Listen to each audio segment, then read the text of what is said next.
주신 나라를 감사함으로 맞고 주 앞에 찬송하면서 예배함으로 나아가겠습니다.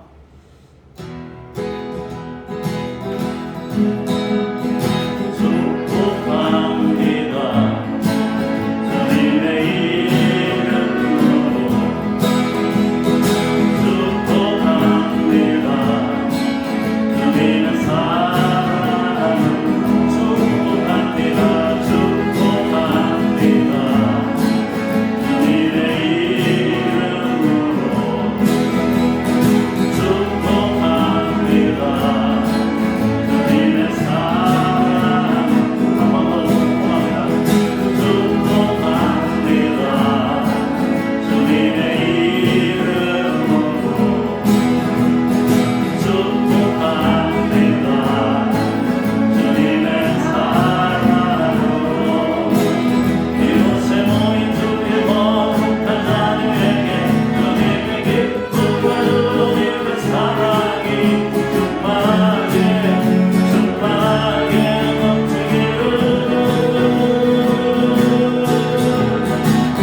아니라 내가 간절히 주를 찾되 물이 없어 마르고 황폐한 땅에서 내 영혼이 주를 갈망하며 내 육체가 주를 앙모하나이다.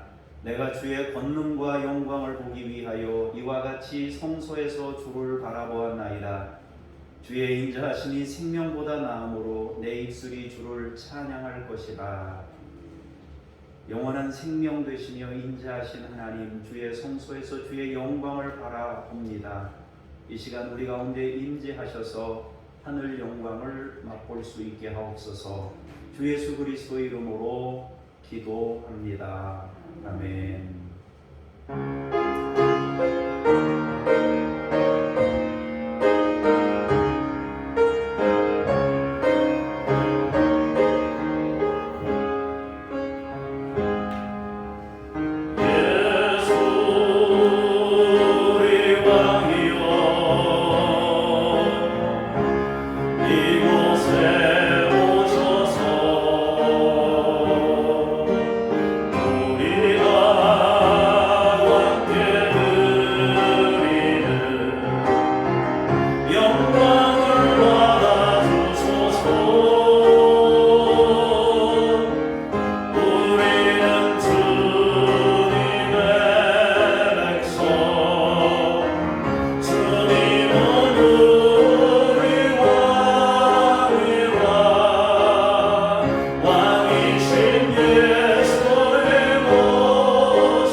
너는 나 외에는 다른 신들을 내게 두지 말라.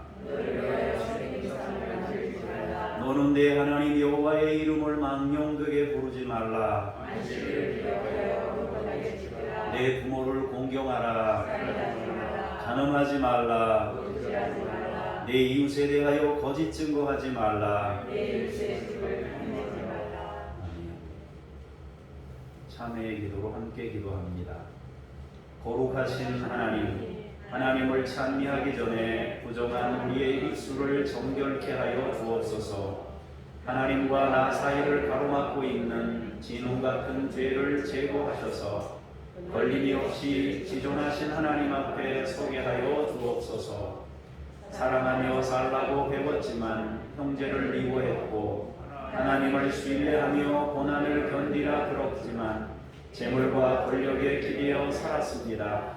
어떤 상황에서도 낙심하지 말고 기도해야 한다는 말씀도 잘 알고 있었지만 어려운 일을 만날 때마다 저희는 절망하며 탄식함으로 믿음 없음을 드러냈습니다. 먼저 그의 나라와 그의 의를 구하라고 하신 주님의 말씀을 외면한 채 이기적인 욕심에 이끌려 육체의 소욕을 따라 한 주간을 살았습니다. 주여, 이 모든 죄악을 회개하오니 용서해 주옵소서. 예수님의 이름으로 고백의 기도를 드립니다. 아멘. 잠시 침묵으로 기도합니다.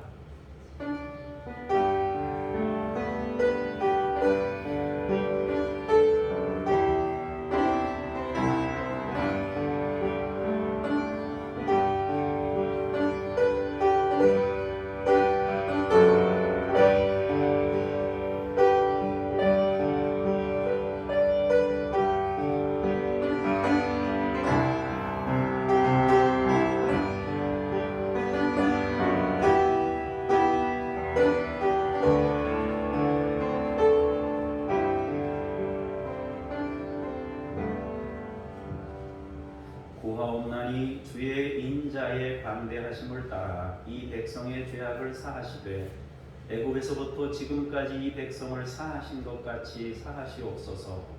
여호와께서 이르시되 내가 내 말대로 사하노라. 아멘. 신앙 고백드립니다. 나는 전능하신 아버지 하나님 천지의 창조주를 믿습니다.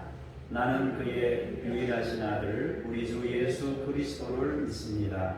그는 성령으로 잉태되어 동정녀 마리아에게서 나시고 본디오 빌라도에게 고난을 받아 십자가에 못 박혀 죽으시고 장사된 지 사흘 만에 죽은 자 가운데서 다시 살아나셨으며 하늘에 오르시어 전능하신 아버지 하나님 우편에 앉아 계시다가 거기로부터 살아있는 자와 죽은 자를 심판하러 오십니다.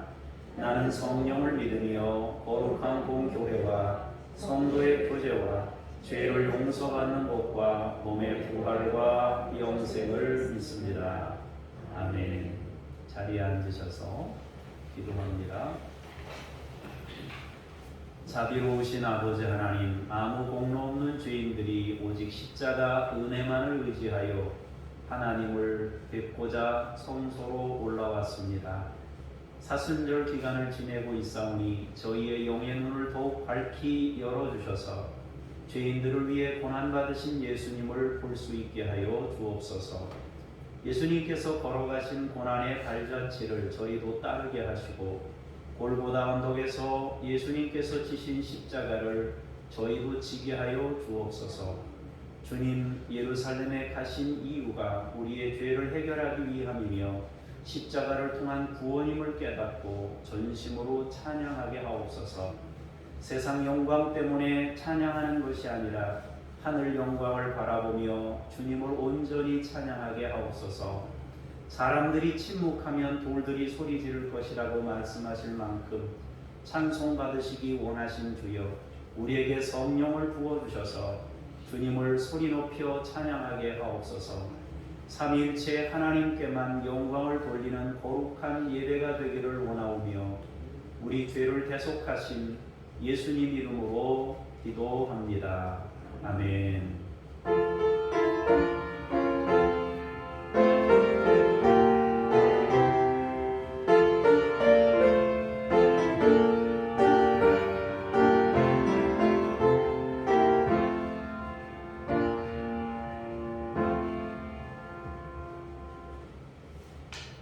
말씀 앞으로 나아가면서 신화 찬송 부르시겠습니다.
하나님의 말씀을 받습니다.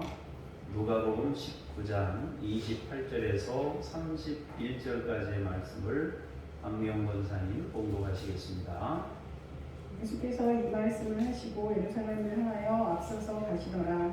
감람원이라고 하는 산 쪽에 있는 벳바게와 베다니에 가까이 가셨을 때에 제자 중 둘을 보내시며 이르시되 너희는 맞은편 마을로 가라. 그리로 들어가면 아직 아무도 타보지 않은 나귀 새끼가 메어 있는 것을 보리니 풀어 끌고 오라. 만일 누가 너희에게 어찌하여 풀렸거든 말하기를 주가 쓰시겠다 하라 하시네. 아멘. 주님께 감사합니다. 연이어서 강영보 집사님께서 32절에서 36절까지의 말씀을 봉독하시겠습니다. 보내심을 받은 자들이 가서 그 말씀하신 대로 만난더라. 나귀 새끼를 풀 때 그 인자들이 이르되 어찌하여 나귀 새끼를 푸느냐. 대답하되 주께서 쓰시겠다 하고 그것을 예수께로 끌고 와서 자기들의 겉옷을 나귀 새끼 위에 걸쳐놓고 예수를 태우니 가실 때 그들이 자기의 겉옷을 길에 퍼더라. 아멘. 주님께 감사합니다. 연이어서 37절부터 보겠습니다. 이미 감람산 내리막길에 가까이 오심에 제자의 온 무리가 자기들이 본 바 모든 능한 일로 인하여 기뻐하며 큰 소리로 하나님을 찬양하여 이르되 찬송하리로다. 주의 이름으로 오시는 왕이요 하늘에는 평화요 가장 높은 곳에는 영광이로다 하니 무리 중 어떤 바리새인들이 말하되 선생이여 당신의 제자들을 책망하소서 하거늘 대답하여 이르시되 내가 너희에게 말하노니 만일 이 사람들이 침묵하면 돌들이 소리 지르리라 하시니라. 아멘. 주님을 찬미합니다.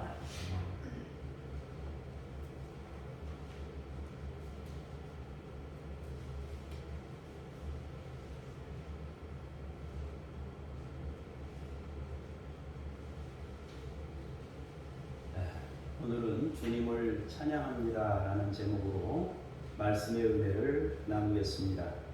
여러분 모두 주님을 전심으로 찬양할 수 있는 성도님들이 되시기를 주님의 이름으로 축복합니다.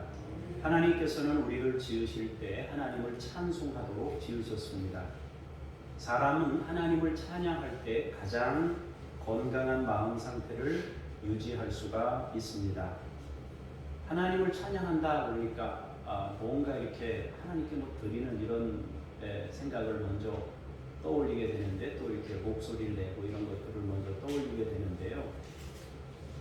쉽게 말하면 우리가 부모님의 은혜를 깨닫고 나서 부모님께 드리는 그런 마음 이런 것들을 결국엔 찬양이라고 하는 것입니다.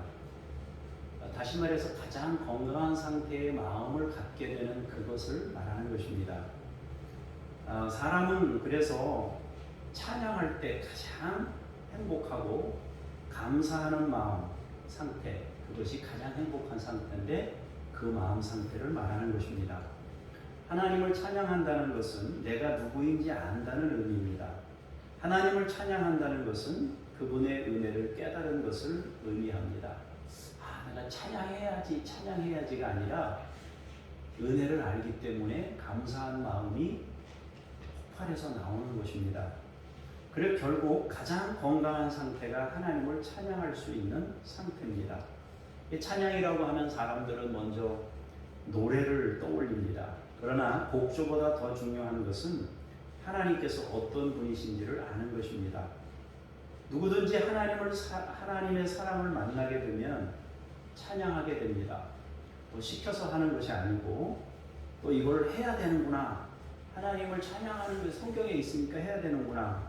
그런 것이 아니고 감사가 마음에서 우러나는 것입니다. 그것이 찬양입니다. 그래서 찬양이라는 것은 감사입니다. 베드로전서에서는 뭐라고 되어 있습니까? 찬양은 우리를 어두운 데서 불러내어 기이한 빛에 들어가게 하신 이의 아름다운 덕을 선포하는 것이다. 이렇게 말씀합니다. 하나님을 자랑하는 것이 찬양이라고 합니다. 정리하자면은 찬양은 하나님의 은혜를 깨닫고 감사함이 채워질 때 그 채워진 감사가 밖으로 표출되는 모든 반응이 결국 찬양이라고 하겠습니다. 주체할 수 없는 감사가 밖으로 나올 때 그것을 찬양이라고 하는 것입니다. 그러니까 찬양이라는 것은 단순히 곡조를 붙여서 노래하는, 조금 아까 제가 이렇게 찬양 인도했던 거, 사실 엄밀히 말하면 그것은 찬양의 한 부분이고요. 노래하고 춤추고 섬기고 전도하고 예배하고 또 기쁨을 나누고 하는 모든 행동, 감사해서 나오는 모든 행동이 찬양인 것입니다. 감사의 표출이 찬양이다. 이렇게 여러분들이 이해하시는 것이 가장 정확하다 하겠습니다. 그러면 감사의 표출이 찬양이라고 했으니까 어떤 사람이 진정한 찬양을 드릴 수 있는 사람이 됐다면 그 사람의 행복은 누구도 빼앗을 수가 없는 것입니다. 감사가 충만해서 흘러넘치는, 흘러넘치면 입으로도 나오고 행동으로도 나오고 삶으로도 나온단 말이에요. 그래서 가장 행복한 상태가 찬양이다 하는 것입니다. 하나님이 우리가 그렇게 되기를 원하시는 거예요. 예수님도 우리가 그렇게 되기를 원하고 있습니다. 하나님은 찬양 받으시기 합당하신 분입니다. 그러므로 우리의 찬양을 받으시기 원하십니다. 그러나 단순히 우리에게 뭘 요구하기 위해서 그렇게 하신 것이 아니라 진정한 변화와 회복이 바로 그것이기 때문에 그걸 원하시는 것입니다. 참된 회복은 찬양으로 나타나기 때문에 찬양하라고 말씀하고 있는 겁니다. 여러분들이 찬양의 삶이 되기를 원합니다. 성령께서 여러분들의 마음을 채우시고 도우셔서 여러분들이 그런 상태에 이르게 된다면 얼마나 감사한 일이겠어요. 저도 바라는 일이고 또 여러분들도 아마 그것을 기대하고 바라야 마땅하다고 생각합니다. 누가복음 28절, 19장 28절 한번 보겠습니다. 시작.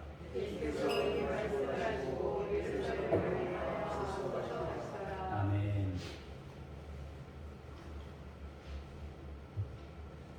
예수님께서 이 말씀을 하시고 예루살렘을 향하여 이동하십니다. 여기서 이 말씀이라고 하면 열무나 비유를 말하는 것입니다. 주님은 사람들에게 열무나 비유를 통해서 그 사람들이 생각하고 있는 하나님 나라를 교정해 주는 거예요. 그 사람들이 생각하는 하나님의 나라가 예수님이 생각하시는 하나님 나라하고 차이가 있으니까 이 열무나 비유를 통해서 교정해 주신 것입니다. 사람들은 하나님 나라가 당장에 나타날 것이라고 생각했습니다. 그러나 주님은 하나님의 나라는 당장에 나타나는 것이 아니라 어떤 과정을 지나고 난 후에 나타나는 것임을 열무나 비유를 통해서 가르쳐 주신 것입니다. 그렇다면 어떤 과정이라면 무엇을 말하는가 하는 것입니다. 그것은 십자가를 의미하는 것입니다. 주님이 온 세상에 하나님의 나라를 이루게 하실 때 십자가를 통해서 그 일을 이루시는데요. 그러면 우리에게 하나님의 나라가 이루어질 때는 어떤가? 우리는 십자가를 안 져도 하나님의 나라가 이루어질 수 있는가? 없습니다. 우리가 십자가를 안 지고 하나님의 나라를 이룰 수 있는 방법은 없습니다. 주님은 우리의 모델이고 먼저 그 길을 가시면서 우리에게 길이 되신 분이에요. 그래서 그분이 가신 걸음을 따라가면 그분이 하나님 보좌 우편에 있는 것처럼 우리가 하나님의 집으로 도착하게 되는 것입니다.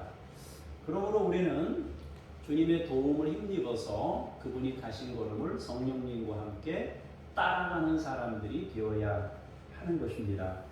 그러므로 하나님의 나라는 십자가 뒤에, 십자가를 지난 이후에 주어지게 되어 있다는 것입니다.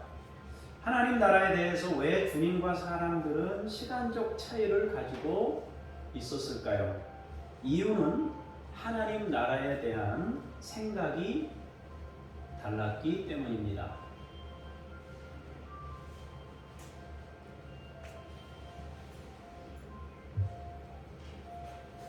사람들이 생각하는 하나님 나라는 세상에 속한 강한 나라였습니다. 세상에 속한 강한 나라가 하나님의 나라라고 생각한 것입니다. 반대로 주님이 생각하는 하나님 나라는 은혜와 사랑과 헌신의 나라였기 때문입니다. 사람들이 당장에 하나님 나라가 나타날 것이라고 여긴 것은 예수님께서 예루살렘으로 가시고 있기 때문입니다. 즉 주님이 새로운 나라를 이루어 식민지에서 해방하고 로마 제국을 물리칠 것이라고 여긴 것입니다. 그러나 주님이 이루시고자 하는 나라의 성격은 전혀 그런 것이 아닙니다. 강한 힘과 무력으로 무너뜨리고 세우는 나라는 하나님 나라와는 전혀 다른 모습입니다. 지금도 역시 마찬가지예요. 건강한 나라를 세우려면 누군가를 쓰러뜨리고 세우는 나라가 아니라 십자가를 통해 세우는 나라여야 건강한 나라가 될 수 있는 것입니다. 현실적으로 이것이 이루어지는 것이 얼마나 어려운 일인지는 우리가 현실 속에서 알고 있고 또 실제로 우리도 십자가를 지는 일이 얼마나 어렵다는 것을 우리 스스로도 알고 있습니다. 남한테 지는 건 요만큼도 우리가 허락을 안 하는 그런 사람들이잖아요. 그죠? 그런 가운데 어떻게 하나님의 나라를 이룰 것인가, 이것은 우리 평생의 과제이고 숙제가 아닐 수 없습니다. 어쨌든 사람들은 당장 주님이 오셔서 로마 제국을 다 무너뜨리고 이스라엘을 해방시켜 주기를 너무도 원하고 있다 하는 것입니다. 어떻든 주님은 예루살렘으로 이동하는 중입니다. 주님이 예루살렘으로 이동하신 이유는 하나님 나라를 이루기 위함이고 그 하나님 나라를 이루기 전에 십자가를 통해서 하나님의 은혜가 뭔지 하늘 세상의 가치가 뭔지를 드러내고 나타내셔야 되는 것입니다. 다만 사람들이 생각하는 하나님의 나라는 아닙니다. 주님이 세우실 하나님 나라는 아직 과정이 더 남아 있습니다. 십자가를 지시고 부활하시고 승천하시고 그리고 다시 재림하시는 과정들이 필요합니다. 그렇게 지금도 예수님께서는 하나님의 나라를 이루어가고 계십니다. 그래서 하나님 나라를 이미와 아직 아닌으로 표현합니다. 주님의 나라는 이미 주님이 이 세상에 오실 때부터 온 것입니다. 그러나 주님이 재림하시기까지 아직 아닌 상태로 남아 있는 것입니다. 우리가 예수님을 믿게 되면서 천국을 보장받았지만 이제 이후에 천국이라고 하는 미래적인 성격을 또 우리에게 가지고 있는 겁니다.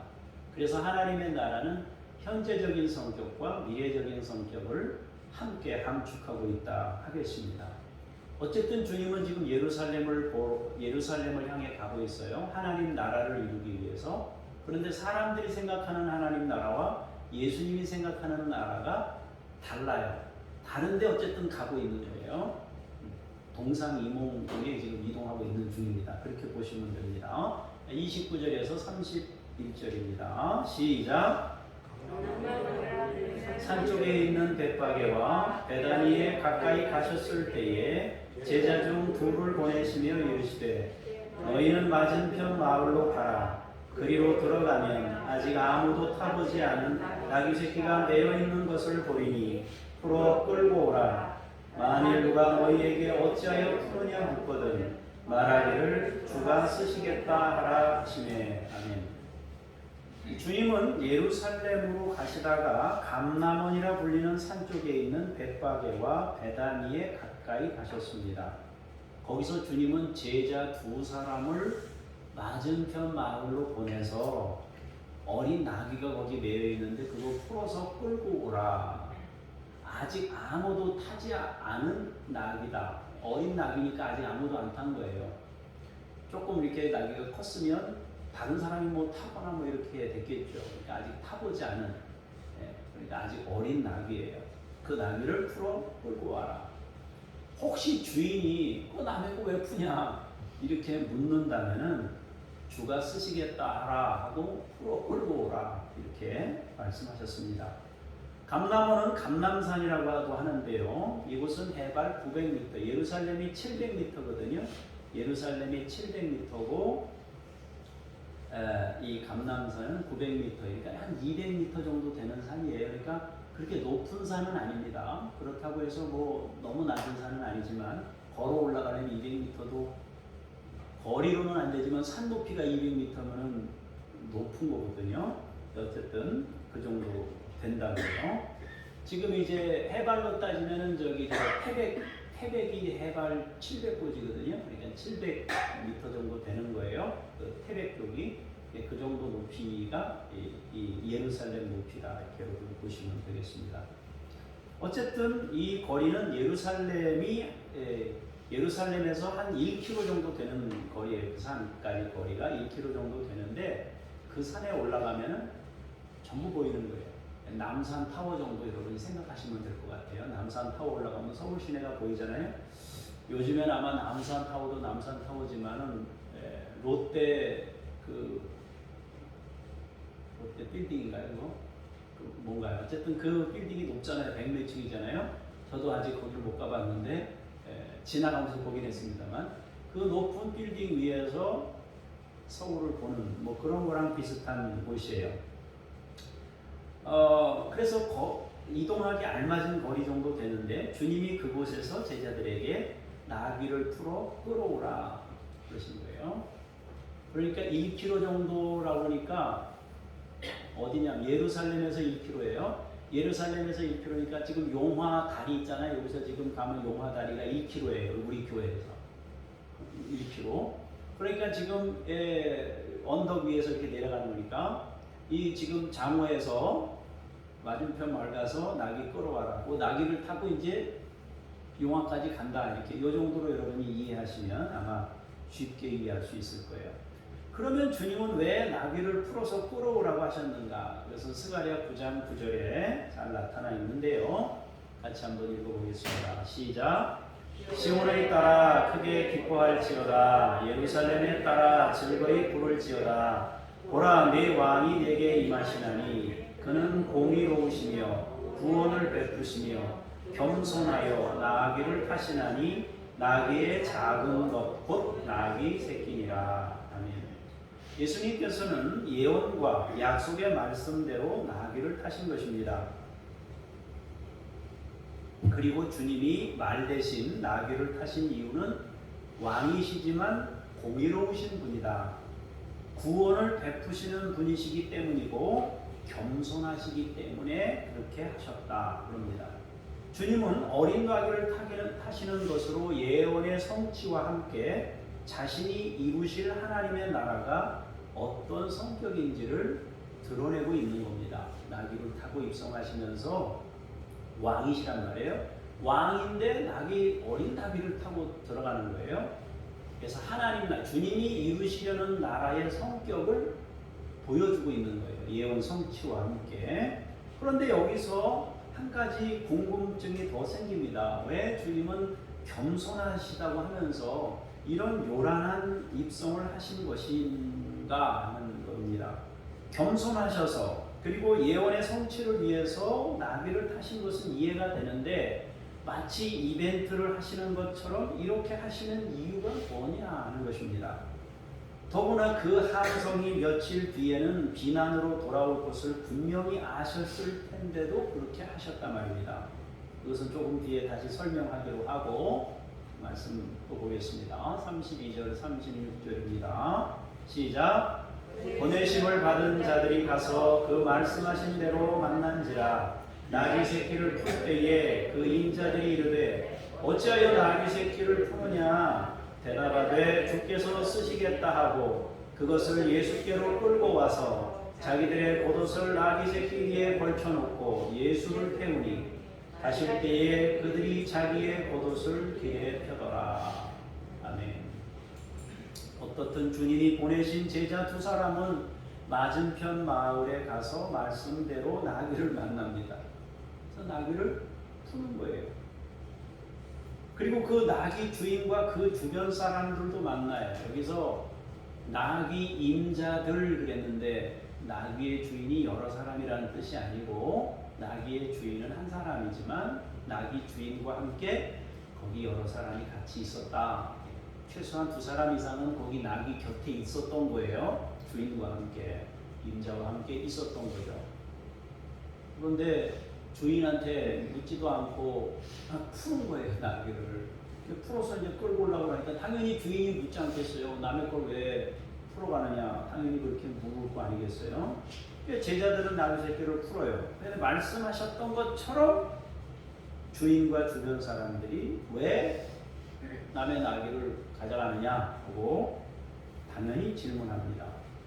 그러자 주님이 말씀하신 대로 제자들이 그대로 대답합니다. 주께서 쓰시겠다 하라 그랬으니까 주께서 쓰시려고 그래. 그러고서 풀어서 가져온 거예요. 그런데 여러분 같으면 주께서 쓰시겠다 그러면 탁 내주겠습니까? 근데 이 사람들이 그렇게 풀어가는데도 그냥 내준 거 아닙니까? 순순히 풀어가는 사람도 이상하고 내준 사람도 이상한 거예요. 그죠?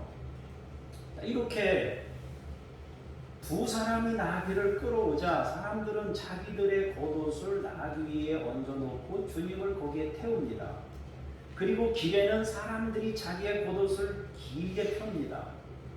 왕의 입성이라고 하기에는 아주 어색하고 불안전해 보이는 장면입니다. 그러나 사람들은 나름대로 최선을 다해서 주님을 대우합니다. 주님께서 지금까지 보여주신 모습을 보면 놀라운 이적들을 나타내셨습니다. 그리고 약자들과 함께 했고 그들을 도왔습니다. 그렇기 때문에 여기서도 뭔가 특별한 일을 이루실 것이라고 생각했을 것입니다. 그래서 융탄자나 카페트는 아니지만 대신 자기들의 겉옷을 깔고 예우를 갖춥니다. 옷을 벗어서 까는 행위는 존경과 환영을 나타내는 풍습입니다.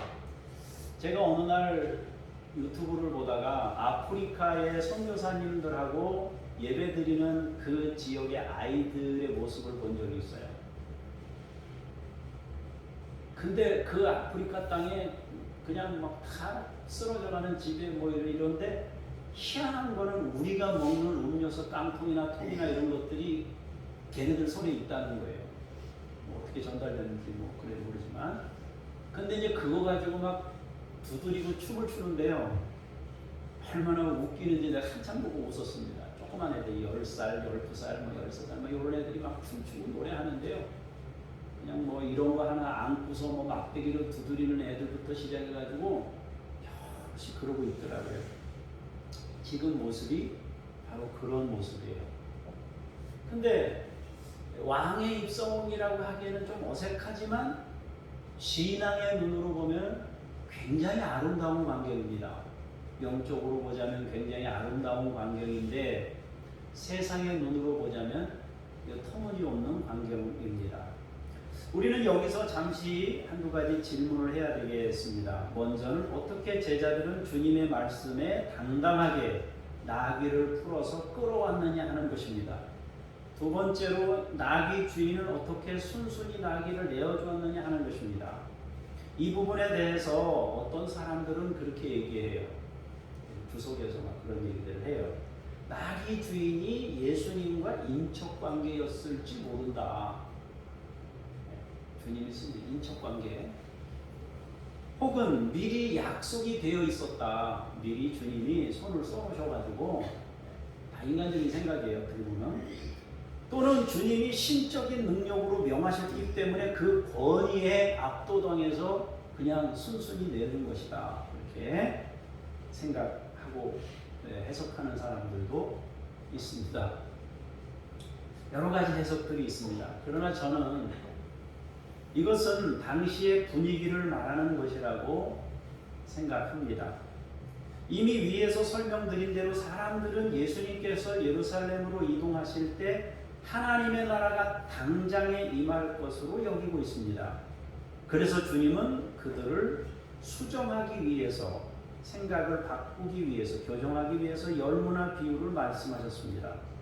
그리고 나귀 새끼를 타시고 성대하게 예루살렘으로 들어가시는 것입니다. 여기서 우리는 사람들이 왜 그렇게 행동했는지를 알게 됩니다. 사람들은 지금 예수님을 크게 기대하고 있는 거예요. 예수님이 이제 예루살렘에 들어가기만 하면 이제 대역사가 이루어지는 거예요. 사람들 생각에 온 세상 다 뒤집어 엎고 나라를 해방시키고 엄청난 역사를 일으킬 걸 기대하고 있는 거예요. 예루살렘에 입성하셔서 놀라운 일을 이룰 거라고 생각하고 있는 거예요. 그러니까 제자들 어깨가 얼마나 올라가 있겠습니까? 예? 너네 말이야, 예수님이 저기 가가지고 이제 입성해가지고 예루살렘 입성해가지고, 여러분 사극 같은 데 보시면 알죠? 궁궐을 장악하는 자가 왕이 되는 거예요. 예수님이 지금 예루살렘의 중심지로 들어가는 거예요. 주님이 그 중심지를 장악할 것이라고 생각하는 거예요. 이 사람들은 지금. 그러니까 제자들이 얼마나 자신감 있어요. 주님이 풀어 끌고 와. 그러니까 할렐루야, 주님이 말씀하셨다, 하자. 그래서 가서 풀어 끌고, 저 사람들이 뭐라 그러면 주가 쓰신데 당당한 거예요. 나귀 주인도 왜 가져가 그러는데 주님이 쓴대잖아. 지금 예루살렘 입성하는 중이잖아. 지금 새로운 나라를 이루면 어찌 될 텐데, 여러분 우리 같아도 지금 당장 어떤 사람이 왕이 된다 그러면 도와달라 그랬을 때 안 도와주겠습니까? 얼른 도와주죠. 나귀 새끼 하나 들였다가 나귀가 10마리가 돼서 돌아올 수도 있단 말이에요. 그러니까 이 주인도 주가 쓰신다고 그러니까요. 그 분위기 자체가, 예수님이 예루살렘을 입성하는 분위기 자체가 사람들의 이 기대와 이런 것들이 차고 있었던 거죠. 나귀 새끼를 사용하신다는 것에 얼마나 고무되었는가. 그러니까 제자들도 고무되어 있고 사람들도 고무되어 있고 나귀 주인도 내 거를 사용하시다니 감사합니다 하고 하는 거죠. 또한 사람들은 얼마나 자원하는 마음으로 하는지, 안장이 없잖아요. 나귀가 안장이 없으니까 어떻게 자기 겉옷을 빨리 해서 거기다가 깔고 주님 앉으세요 그러고 앉혔단 말이에요.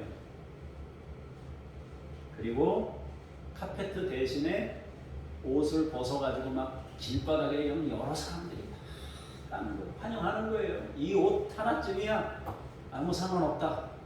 우리 주님이 이루실 그 나라를 기대하고 있는 입장에서는 즐거운 마음으로 그렇게 한 것입니다. 주님을 환영하고 존경의 표현을 다한 것입니다. 이 분위기는 새 나라를 이루실 주님을 군중들이 엄청나게 기대하고 있었음을 의미합니다. 분위기는 점점 무르익고 있습니다. 주님은 열무나 비유를 통해 하나님 나라에 대해서 교정하시고 있었지만은 사람들은 주님의 그 말씀을 깨닫지 못한 채 들뜬 분위기는 달아오르고 있는 것입니다. 그래서 제자들도 자신감 있는 행동과 나귀 주인도 자기 것을 내어드림에 주저하지 않습니다. 사람들도 겉옷을 벗어 길에 던집니다. 그런데 한 가지 질문이 해결되지 않고 있습니다. 그것은 왜 주님이 이 들뜬 분위기를 그대로 진행하시느냐 하는 점입니다.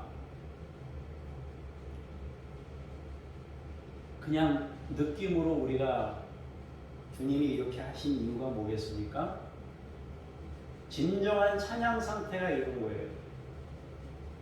지금 이 즐거움, 이 기대감, 이것이 사람들에게 하나님이 주시고 싶은 평강이고 기쁨이에요. 다만 이것을 이루기 위해서는 십자가가 필요한데 이 사람들은 십자가가 필요하다는 걸 모르고 있는 것 뿐이지, 지금 이 분위기 자체가 하나님이 원하시는 분위기란 말이에요. 잔치 분위기, 혼인잔치, 잔치 분위기를 주님이 원하시는 거예요. 여러분이나 제가 그런 상태이기를 하나님이 원하셔요. 주가 쓰시겠다 하라 그랬는데 막 내줘요. 근데 즐거워요. 괴롭지가 않아요. 아깝지가 않아요. 어떻게 그렇게 되나? 하나님으로부터 더 소중한 것을 받을 수 있다는 중심을 가지고 있기 때문에 그렇게 하는 거예요. 어찌 보면은 지금 이 방향은 약간 좀 틀려 있지만 그 나타난 현상들 자체는 하나님이 원하시고 예수님이 가장 원하시는 그 상태 그대로란 말입니다. 자, 37절에서 40절 보겠습니다. 시작.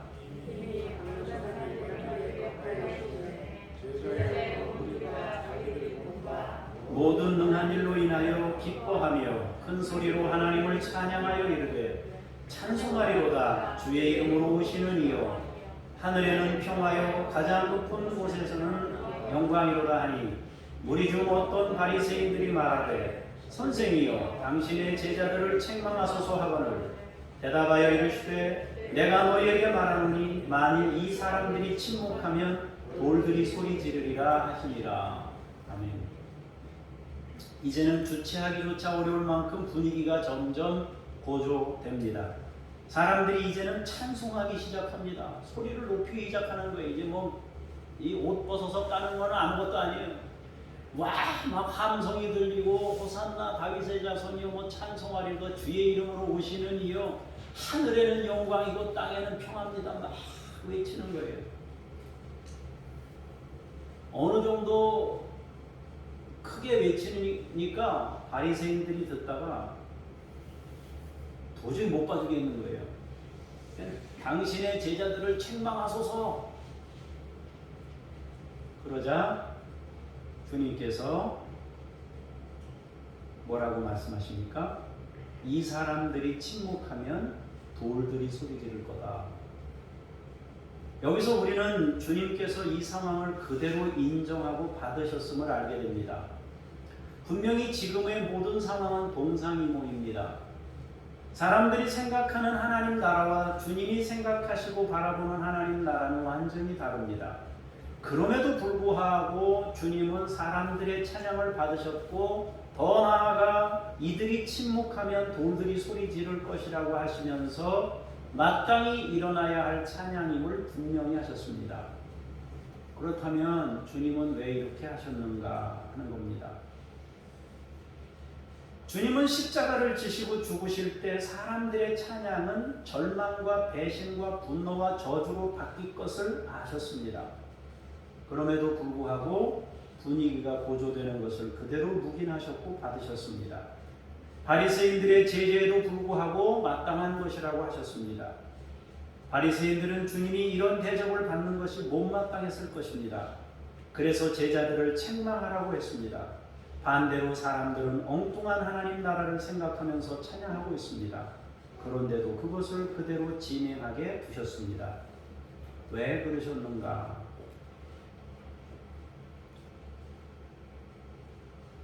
진정으로 찬양받아 마땅한 것은요, 영광의 자리에 올랐을 때가 아니라 십자가를 질 때 박수받아야 마땅한 겁니다. 여러분 그렇잖아요? 우리가 같이 이렇게 있는데 누군가가 높은 자리에 올라서 박수 쳐주고 좋아하고 격려해 주는 것도 필요하지만 우리를 위해서 정작 엄청난 희생을 한 사람이 있다면 그가 당연히 칭찬받아야 마땅한 거 아니겠어요? 우리는 이것을 크게 두 가지로 생각해 볼 수 있는데요. 먼저는 주님은 십자가를 지시기 전에 너무도 찬양이 고프신 상태입니다. 찬양이 고프실 수밖에 없는 게 인류의 구원을 위해서 죽는데 회복되는 사람이 한 사람도 없다고 생각하면 어떻게 그걸 감당하겠습니까? 여러분, 우리가 자녀들을 위해서 기꺼이 희생을 치르는 이유가 뭐예요? 건강한 아이로 성장할 것이라고 믿음이 있기 때문에 그렇게 하는 거 아니겠어요? 그죠? 그래도 계속 희생합니다. 부모와 자녀의 그 사랑은 정말 아주 특별한 거예요. 하나님이 특별한 선물을 우리에게 주신 거예요. 하나님의 사랑을 깨닫게 하시려고. 자녀만 아니면은 여러분 버릴 만한 일들이 얼마나 빈번하게 일어납니까? 그러나 자녀라는 것은 잘못을 해도 주여 한 번 더 용서해라. 이 금년에도 그대로 두셔서 이 주님의 마음이 부모의 마음 똑같은 거 아니겠어요? 그죠? 그 기대가 있어요. 근데 주님이 기대하시는 그 찬송이 지금 이 사람들에게서 막 불려지고 있는 거예요. 기쁘게 이 사람들이 이렇게 찬양할 수 있는 사람으로 변화될 수만 있다면 내 한 목숨 죽는 거 얼마든지 감당할 수 있다. 주님은 지금 회복되는 사람들, 온전한 찬양으로 가장 감사가 충만한 상태의 사람들을 너무 보고 싶은 거예요. 죽기 전에. 주님은 사람들의 회복을 너무도 간절히 원하고 있습니다. 그 앞에 있는 즐거움을 위하여 십자가를 참으셨다고 히브리서 기자는 말씀합니다. 주님은 금방 변질될 찬양이었지만은 인간의 온전한 회복인 찬양의 모습을 너무도 보고 싶었어요. 내가 죽기 전에 즐거워하는 모습 한번 보고 싶다 이거예요. 가짜라도 좋으니, 온전한 찬양이 아니고 마음이 좀 부족해도 좋으니 회복된 사람들의 그 부르짖는 소리, 감격의 소리, 그 소리 한번 듣고 죽고 싶다는 얘기입니다. 지금은 아니지만 저들의 찬양이 온전히 회복된 찬양으로 새로워질 것을 기대하시면서 어설픈 찬양을 그대로 받아주셨습니다. 저들이 침묵하면 돌들이라도 소리질러서 찬양하는 영광을 한번 보고 죽고 싶다는 거죠, 주님이. 주님은 제자들을 부르시자마자 무슨 말씀을 하셨습니까? 너희는 세상의 소금이다. 너희는 세상의 빛이다. 라고 선언하셨습니다. 아직 부름받아가지고 제자 훈련도 안 받았어요. 시작하는 초기에 빛이다 소금이다 말씀하셨습니다. 또 제자들을 부르실 때에 너희는 사람 낚는 어부다. 아직은 아닌데 그렇게 말씀하셨습니다. 주님은 지금이 아니라 자신의 구원 사역과 성령님의 임재로 새로워질 모습을 바라보고 계셨습니다. 마찬가지로 지금 무리들의 찬양이 진정한 감사의 찬양으로 변화될 것을 원하시면서 그 찬양을 받으셨습니다. 옛날에 우리 홍이가 현이하고 이렇게 막 다툴 때 우리가 보고 있으니까 때리지 못하고 마음이 또 약하거든요. 때리지 못하고 주먹질을 그냥 때리려고 쨍쨍거리고 막 대드니까 때리고 싶어가지고 그때마다 이렇게 지금 생각해보면 제가 좀 잘못한 게 많은 것 같아요. 이렇게 품어주고 안아주고 얘기해야 되는데 늘 정답만 제시했어요. 홍이야, 하나님이 손을 왜 주셨겠니? 이거 가지고 다른 사람 도와주고 섬기라고 손을 준 거잖아.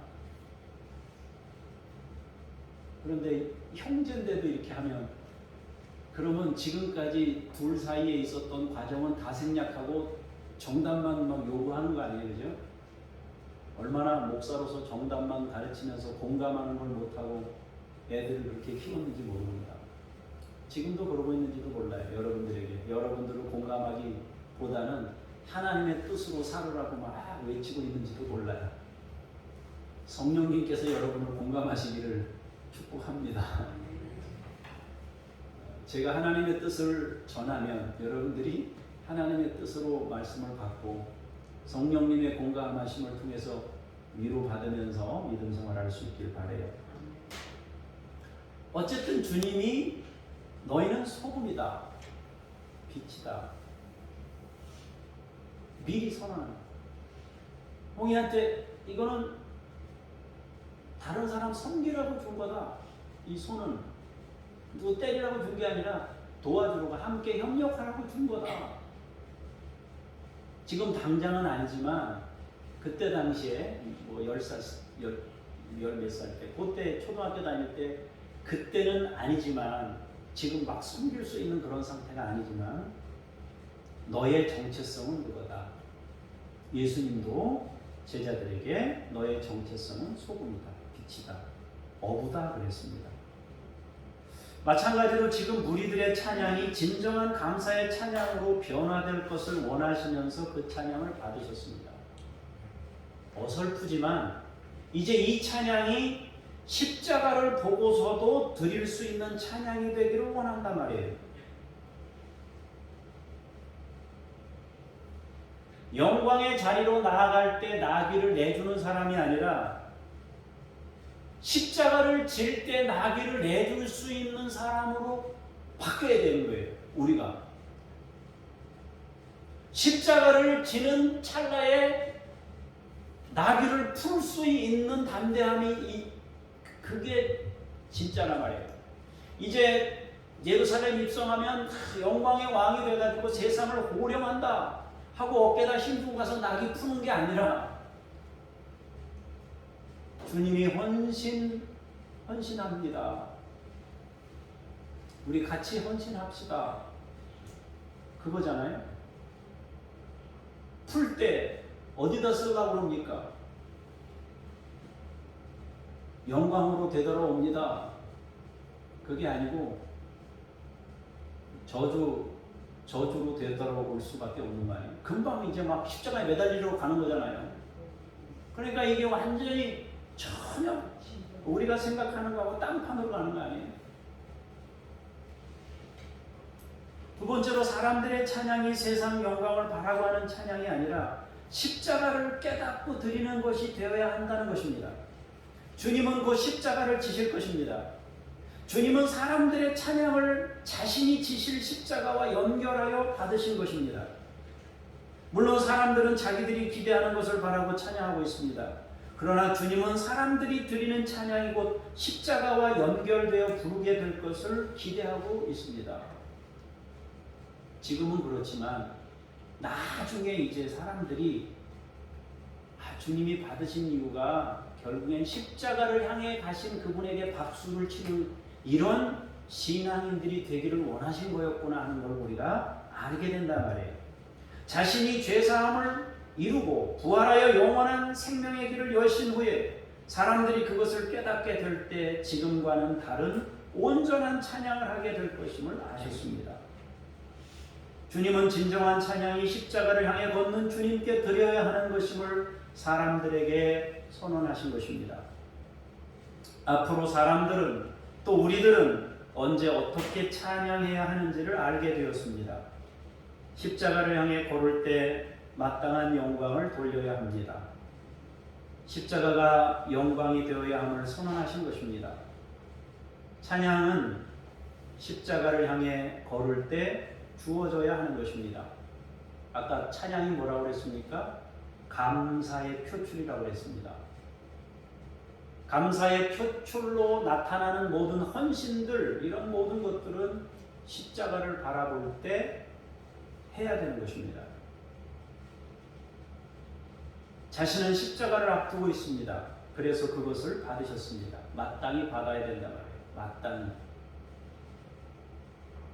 예수님이 뭐 자기가 그 영광 다 받으려고 그런 게 아니라 십자가가 마땅히 찬양받아야 될 그 삶이 바로 십자가의 삶인 것을 주님이 선언하고 있단 말이에요. 우리는 자녀들에게 어설픈 사랑 고백을 많이 들었습니다. 당시에는 진심의 사랑 고백이었지만 그것이 얼마나 얕은 것인지를 잘 알아요. 금방 상황과 조건이 달라지면 뭐라 그래요? 엄마 미워! 이러잖아요. 조그만 애들이. 그죠? 밉다 그러잖아요. 금방. 엄마 미워! 그러면서 난 이제 엄마랑 안 놀아! 이러잖아요. 사랑한다고 막 별소리 다 했다가도 금방 밥 안 먹어! 막 이러잖아요. 그리고 성장하면서 부모를 사랑하는 것이라고 생각할 수 없는 현실을 많이 경험했습니다. 그렇다고 부모들이 어릴 때 자녀들이 고백하던 어설픈 사랑 고백을 의미 없다고 여기는 부모는 없습니다. 그것도 그냥 귀여운 거죠. 아장아장 걷던 모습, 사랑한다고 볼에다 뽀뽀하던 기억도 다 소중하게 여기고 있습니다. 지금 우리는 주님을 향한 감사와 찬양을 드릴 때 십자가의 은혜를 기억합니다. 과거처럼 세상 영광을 바라고 찬양하는 것이 아닙니다. 이미 우리를 위해 이루신 구원과 생명의 은혜를 알고 찬양하고 있습니다. 그러나 처음부터 그렇게 찬양하는 것은 아닙니다. 여러분 처음에 교회 오셔가지고 찬양 부를 때 십자가를 지신 예수님께 영광을 돌린다고 찬양한 사람 있습니까? 없어요. 낯설은 감정. 뭔가 낯설어요. 곡조도 모르는 데다가 아무것도 모르는 데 사람도 낯설은 데다가 사람도 아무도 모르는 사람. 아는 사람이 없어요. 사람도.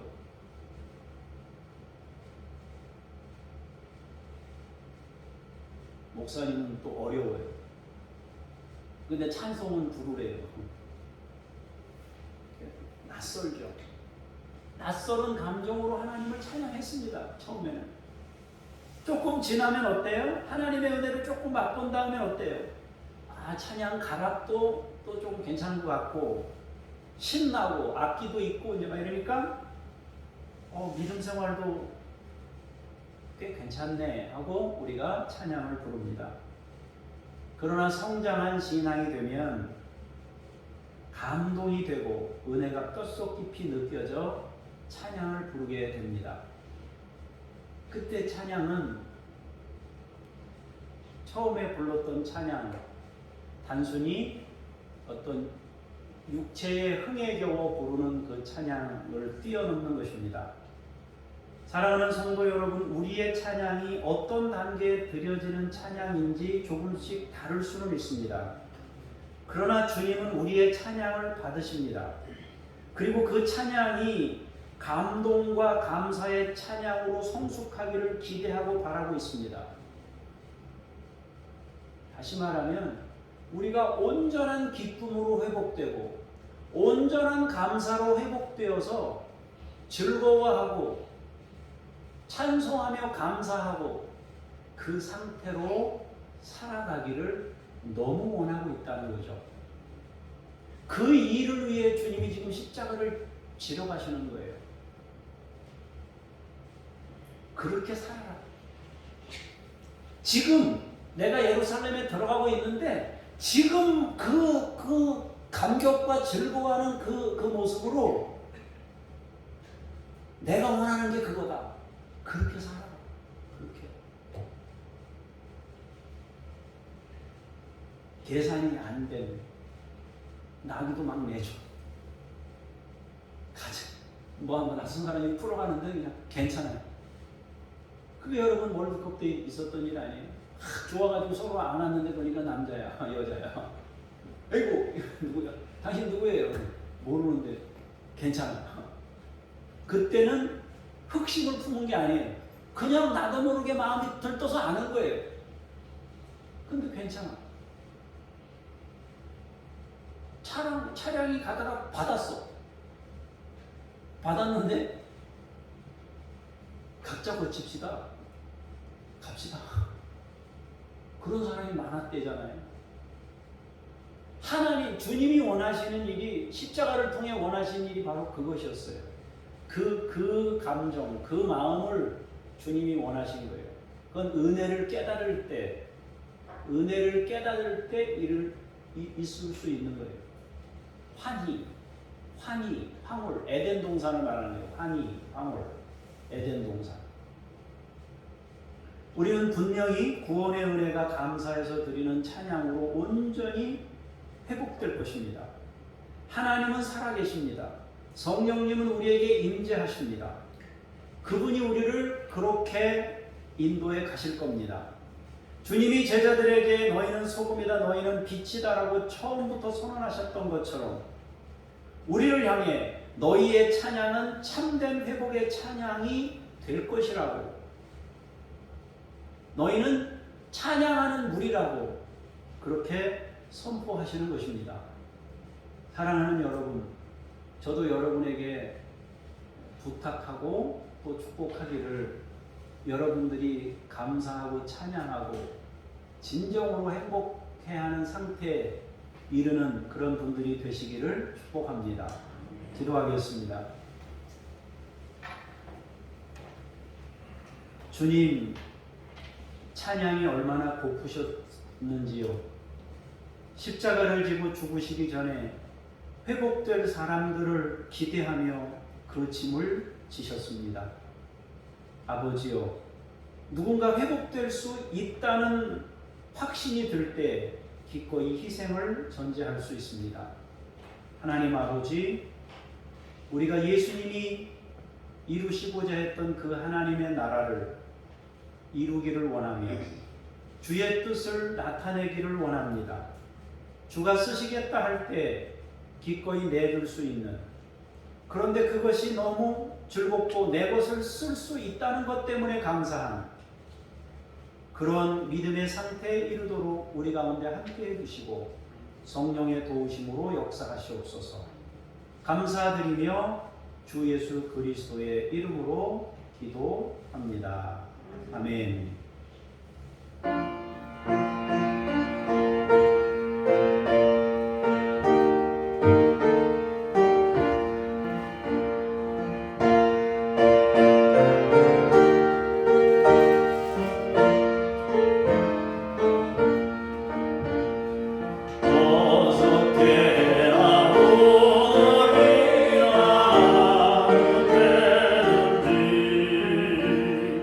영원토록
하나님, 우리의 찬양이 어설플지라도 그 찬양을 받아주시고 성령의 도우심으로 진정한 찬양으로 변화되도록 능력으로 함께 하시옵소서.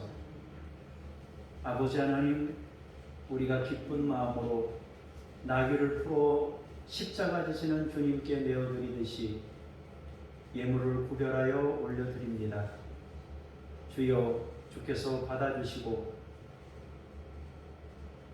우리 평생에 주의 은혜 중에 감사하며 기뻐하며 찬송하며 사는 거룩한 무리들이 되게 하옵소서. 주 예수 그리스도의 이름으로 기도합니다. 아멘. 하늘에 계신 우리 아버지, 아버지의 이름을 거룩하게 하시며 아버지의 나라가 오게 하시며 아버지의 뜻이 하늘에서와 같이 땅에서도 이루어지게 하소서. 오늘 우리에게 일용할 양식을 주시고 우리가 우리에게 잘못한 사람을 용서하여 준 것 같이 우리 죄를 용서하여 주시고 우리를 시험에 빠지지 않게 하시고 악에서 구하소서. 나라와 권능과 영광이 영원히 아버지의 것입니다. 아멘.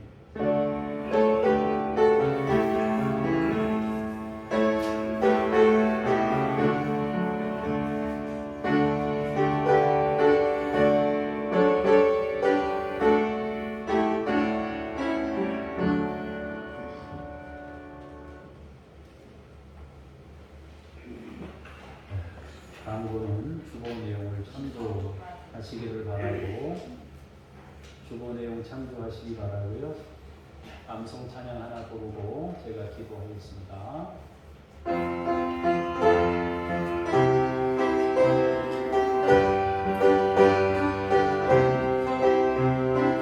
너희보다 먼저 가시는 너희의 하나님 여호와께서 애굽에서 너희를 위하여 너희의 목전에서 모든 일 행하신 것 같이 이제는 너희를 위하여 싸우실 것이며 광야에서는 너희가 강하였거니와 사람이 자기의 아들을 낳는 것 같이 너희의 하나님 여호와께서 너희가 걸어온 길에서 너희를 안으사 이곳까지 이르게 하셨느니라.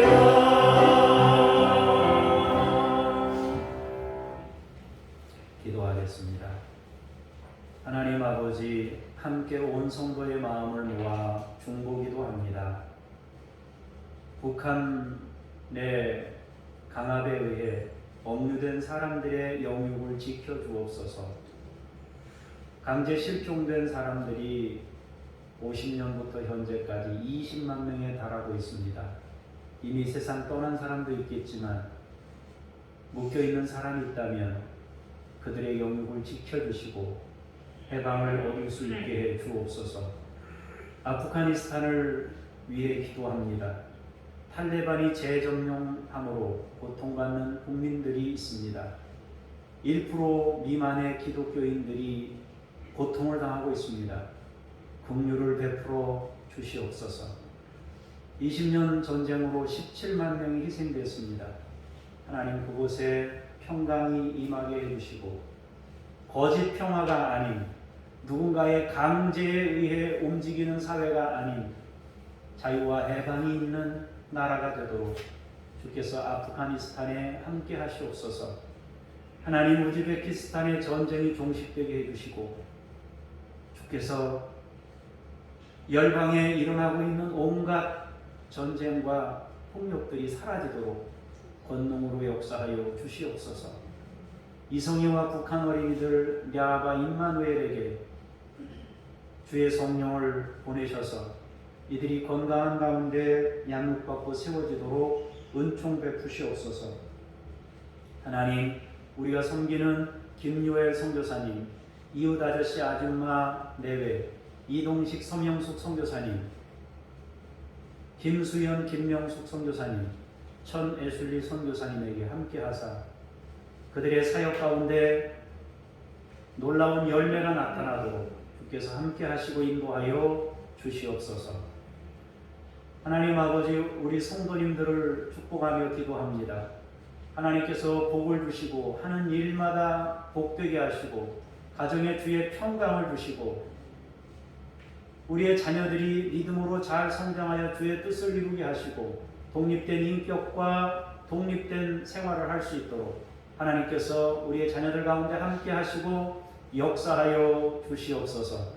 은혜로우신 주 아버지 하나님, 개인적인 여러 가지 사정들이 있습니다.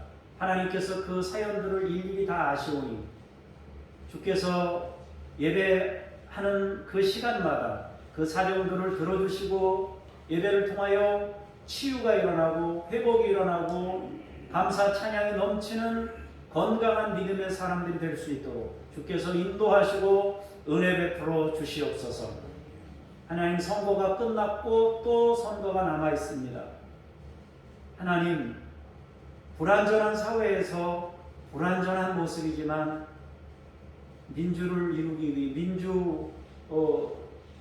민주적인 사회를 구성하기 위해서 사람이 사람을 다스릴 수 없지만 하나님, 제도적으로 이것을 만들어서 국가를 운영하고 있습니다. 하나님 도와주셔서 건강한 정책들이 나올 수 있도록 도와주시고 또 곁에서 수고하는 사람들을 지혜로운 사람들이 잘 세워져서 하나님 국민을 위한 마음으로 섬길 수 있도록 인도하시고 역사하여 주시옵소서. 적대적인 감정이나 이런 것들이 하루속히 사라지게 하시고 평화의 나라가 되도록 하나님께서 역사하시고 인도해 주옵소서. 우리가 같이 형제임을 잊지 않도록 도와주시고 함께 손잡고 갈 수 있는 나라가 되도록 주께서 인도하시고 은혜 베풀어 주시옵소서. 일주일 동안도 하나님 우리 가운데 함께 해주셔서 복된 한 주를 보내게 하시고 주의 사람으로 살아가도록 함께하여 주시옵소서. 감사드리며 주 예수 그리스도의 이름으로 기도합니다. 아멘. 다 같이 일어나셔서 찬송 부르시면서 삶의 자리로 나아가겠습니다.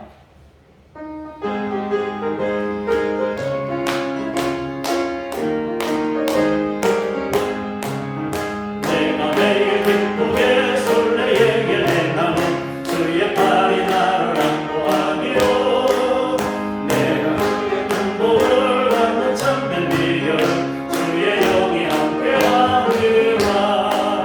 성령의 계시래 할렐루야 함께하시네.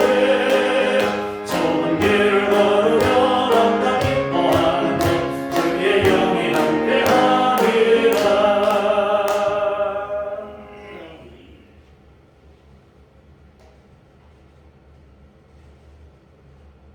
십자가로 찬양하는 사람들로 온전히 회복시키신 우리 구주 예수 그리스도의 은혜와 아버지 하나님의 놀라우신 사랑하심과 성령님의 역사하심이 오늘 말씀을 듣고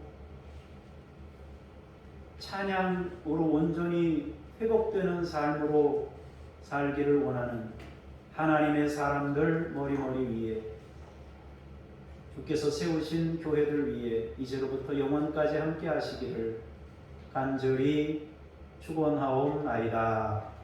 아멘.